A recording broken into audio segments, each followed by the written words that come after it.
What's going on, guys? Stefan here with you, S&E's Garage. Today we're here with our 2001 Jeep Cherokee XJ, and we're going to be doing some power steering lines. Unfortunately, somebody put an aftermarket air intake on this, and the clip for it actually rubbed through my power steering line, and that's the high pressure line. So we're going to go ahead and change both the high and low pressure lines. Now, just from experience, I've found it easier to just cut these off right at the bolt, basically, or the nut, and then get it out with a socket. So we're going to be using our die grinder here with a cutoff wheel, and we're going to be cutting that right off. Now we're going to be replacing both the high and low pressure lines. I'm going to go ahead and link these down below. This is the return line. So this is a Gates 363510, and then here is our pressure line. This is a Gates 353770. Now the first thing we're going to do is we're going to use our fluid transfer pump here. This just uses the 12 volt from your car battery, and we're going to go ahead and suck the contents out of the reservoir. That way we're not getting fluid everywhere. And I also purchased that on Amazon. I'll go ahead and put a link to this down below as well, because we are going to be using this a lot on the channel for different projects. Alright guys, so we went ahead and connected our fluid transfer pump to the battery.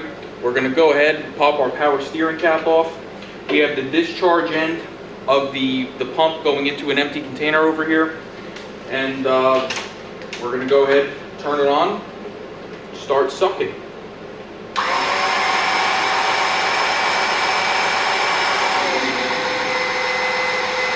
there it goes. You'll see it sucking the old, kind of crappy looking power steering fluid out. And it's basically going to dry the reservoir for us.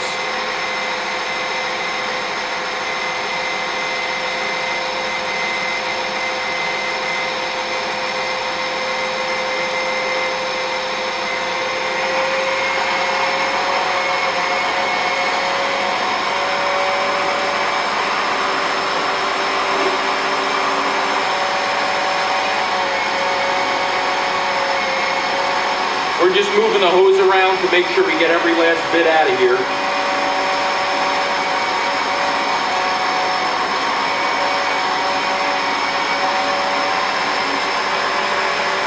Alright, I'm just going to let this run for a second.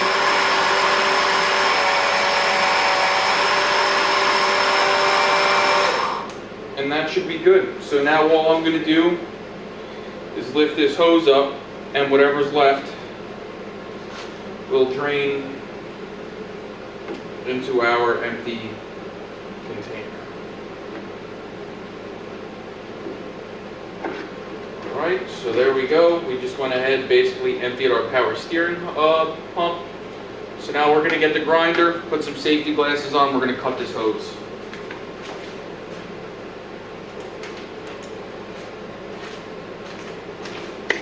Alright guys, so now we are very, very carefully going to come in with our die grinder, wearing safety glasses, and we're just going to cut this hose as close to the nut as we can.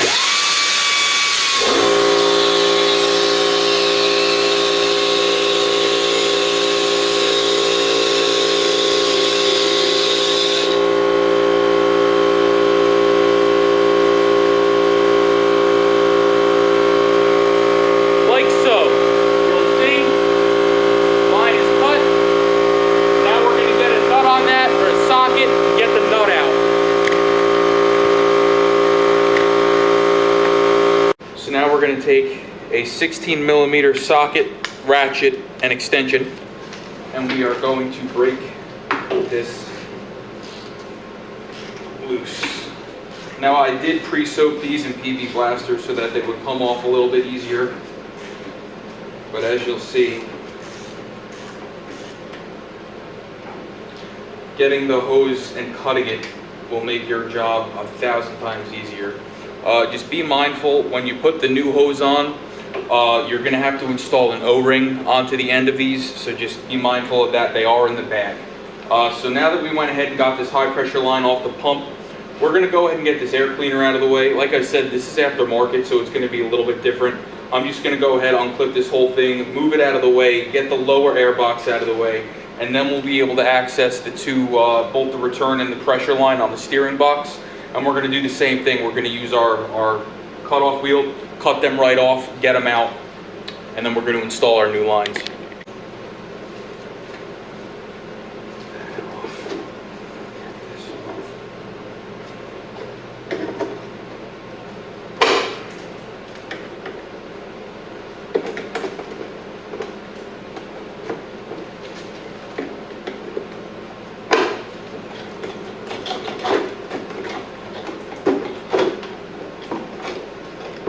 This air cleaner is a piece of junk.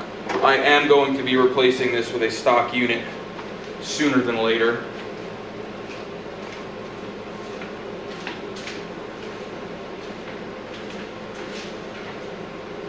Just get it out of the way. Now we're going to take our lower air box off. Looks like it's going to be I want to say they're probably 13 millimeter bolts. You'll be able to see them. Let me unplug the camera. My camera actually went dead, so I have it plugged in. But you'll see right here, 1, 2, 3. So we're going to go ahead and get them out and get this air box out of our way.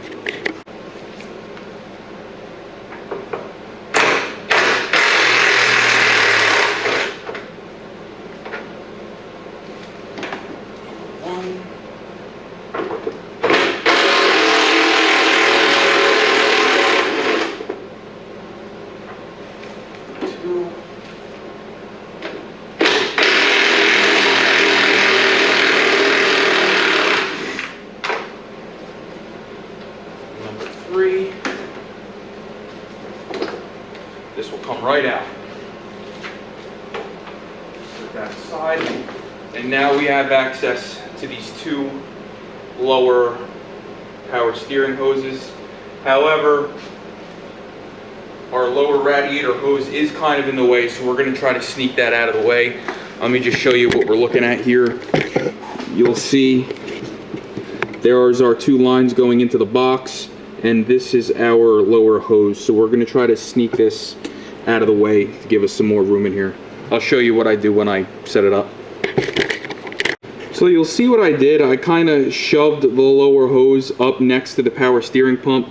That way I have access to the first hose down there. So I'm going to go ahead, I'm going to get my my grinder down there, my cutoff wheel. I'm going to cut that, and then I'm also going to remove this little hose clamp here on the return line and get that out. That way everything down here is disconnected, and then I can just start slicing and dicing.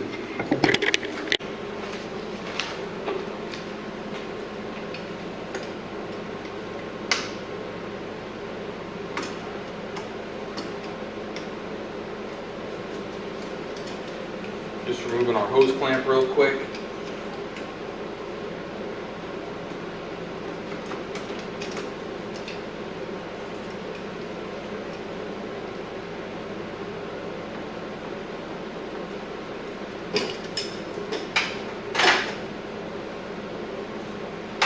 I'm going to go ahead and get a razor blade and just slice that so I don't break the plastic nipple.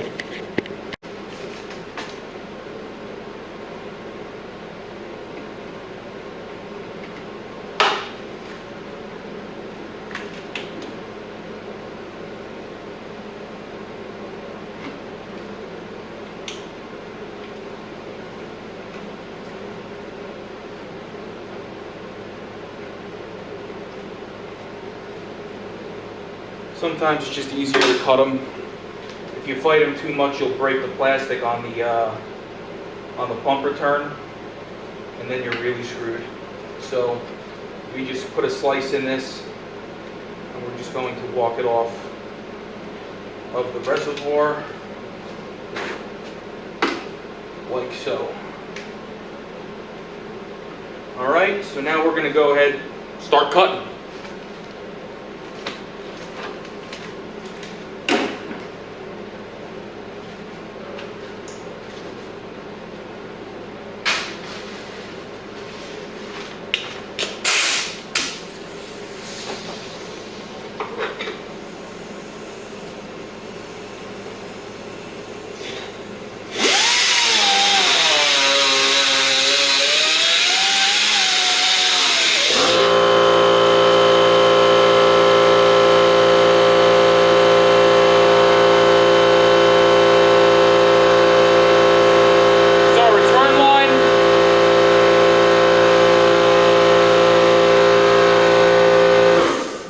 man, that thing's annoying.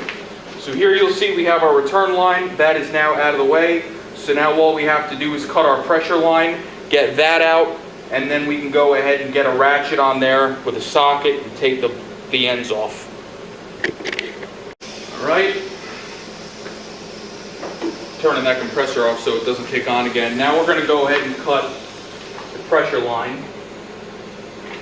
We have to do this very carefully though, because like I said before, the radiator hose is in the way, and then there is a transmission cooler line right next to it that we don't want to nick. So let me see if I can get this hose in a better position first.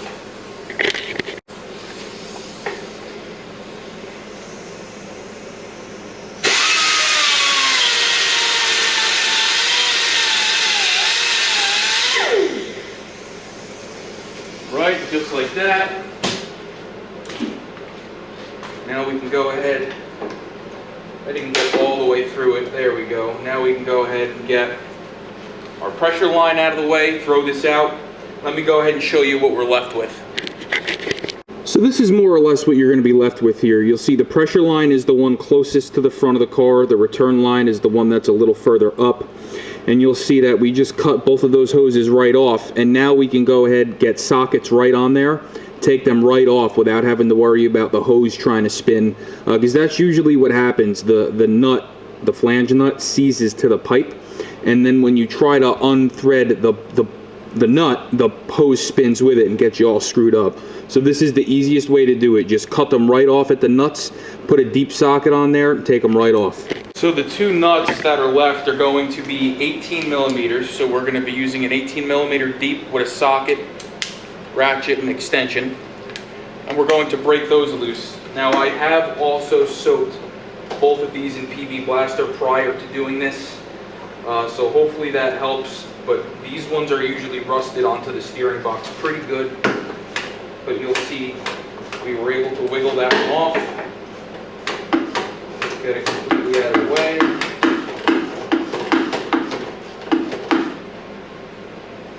Like so. There you have it. I'm going to go ahead and get the other one off. Alright, let's get what's left of the pressure line off.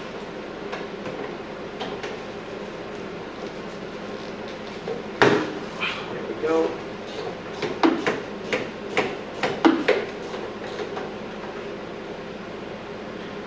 Imagine trying to fight that off with an open end or a pipe wrench. Not a pipe wrench, a line wrench. You'd be fighting that for a while. So there you'll see we have both ends off. So now we're going to go ahead and get our new hoses and start mocking them up. We're probably going to have to do the high pressure line first, follow that up with the low pressure line. So like I had mentioned before, this is how these lines are going to come. They're going to come with a little baggie with two O-rings. You're going to have to go ahead and install these O-rings on the ends of the hoses. If you forget to do this, you will have leaks. Installing these is super easy. Just take your finger, pop them right on just like that. We'll do this one for you, just like this. Pop it right on. Easy peasy lemon squeezy. So now we're going to go ahead, untangle this line, start mocking it up.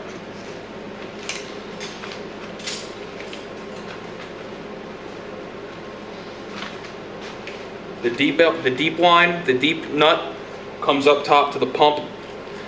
The shallow one goes down to the box.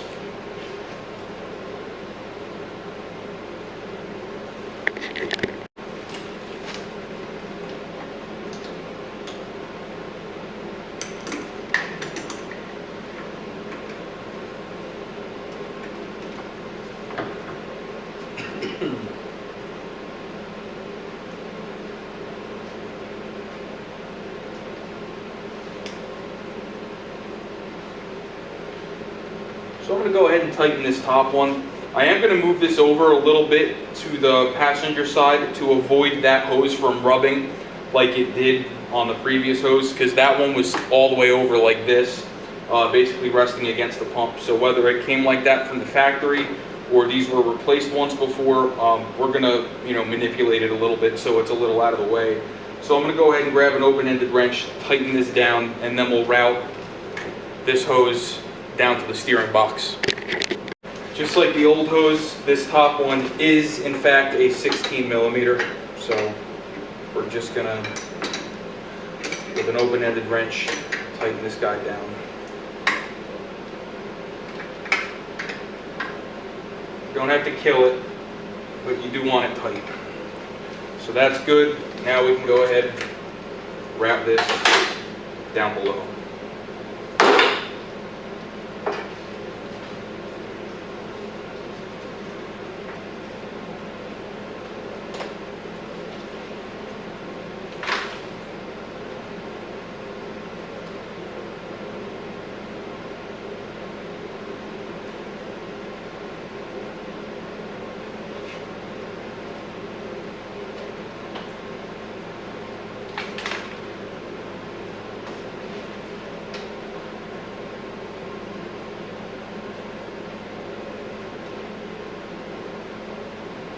Getting the threads to start is going to be the hardest part. Once you get them started, it's home free. Alright guys, so we went ahead and got those threads started, so we're going to go ahead and get this return line in.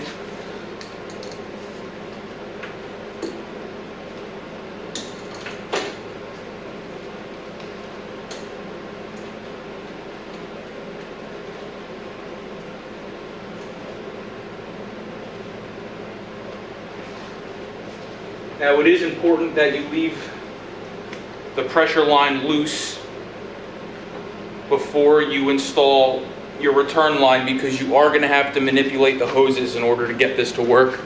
Let me just show you what I'm working on down here so you can see it. So you'll see, like I said before, the one closer to the front of the car is the pressure line, and then the one closer to the back of the car is the return. So you are going to have to manipulate this pressure line here like this, side to side, in order to get this return line started. But when you tighten your pressure line, you're going to want it to be facing this way, you know, more towards the center line of the vehicle, just so that it's not rubbing on this line. So we're going to go ahead, tighten the pressure line now, because I got this one started, and then we can go ahead and tighten the return line. So to tighten this, I am using a stubby 19 millimeter wrench.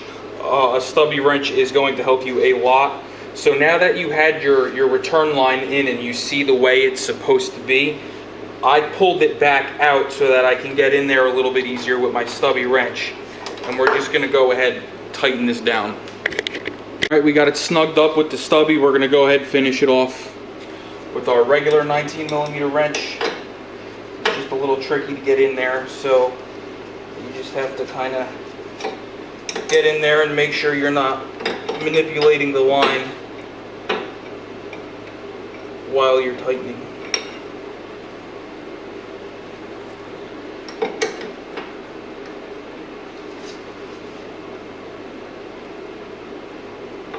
Alright, and that's about as tight as I want to make that. So now I'm going to go ahead, get the return, get it in, tighten it down. Alright guys, we got both our lines in. Now I'm not going to sugarcoat this. This is a pain in the ass. You have to be very careful. You can very easily cross thread these, so always start this by hand, and when you get your wrench, if it doesn't feel right, stop. You're probably in crooked. So we got both of these lines in. I went ahead and reconnected my return line here. All I have to do is move the hose clamp up, and then we are going to start filling up our power steering fluid, and I wanted to talk to you guys about that before we do it. So let me get this hose clamp in, and we'll go from there. So this isn't a sales pitch. I am in no way sponsored by Valvoline, but anytime I'm working on a vehicle that requires Dexron, Mercon, whether it be transmission fluid, power steering fluid, etc., if it's an older vehicle with higher mileage, Valvoline Max Life is my go-to. This is great stuff. It has seal conditioners in it, and it helps your older system keep going. It helps prevent leaks. It could even help stop leaks if there is a small leak. So that's the reason we're using this. I've had good luck using this in other Jeeps. I've used this in Toyota vehicles, older Toyota vehicles that use Dex Merc instead of WS. This says that it is compatible with WS. I stick with WS on my Toyota vehicles, but for this Jeep, this is going to be perfect for our power steering system. So we're gonna go ahead and top this off, fill up the reservoir. I'm gonna put the intake box back in and everything. And then we're gonna back this thing out and bleed the power steering system, and I'm gonna show you how to do that.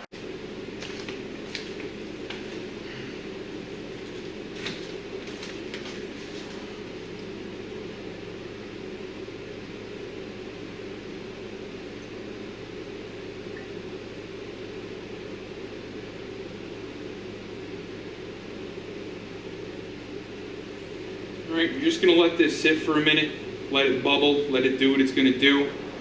Then we're going to go ahead and put the cap on it. Before I put the intake back together, we're going to start this up and we're going to back it straight out into the driveway, and we're going to go lock to lock with the steering, and we're going to check for leaks, and that's also going to help us burp any air that's in the system out.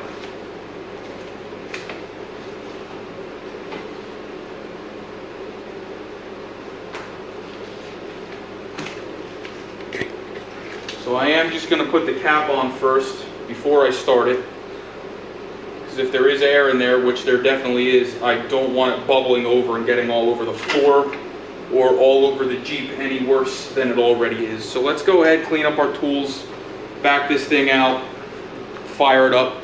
I'll show you how to bleed it.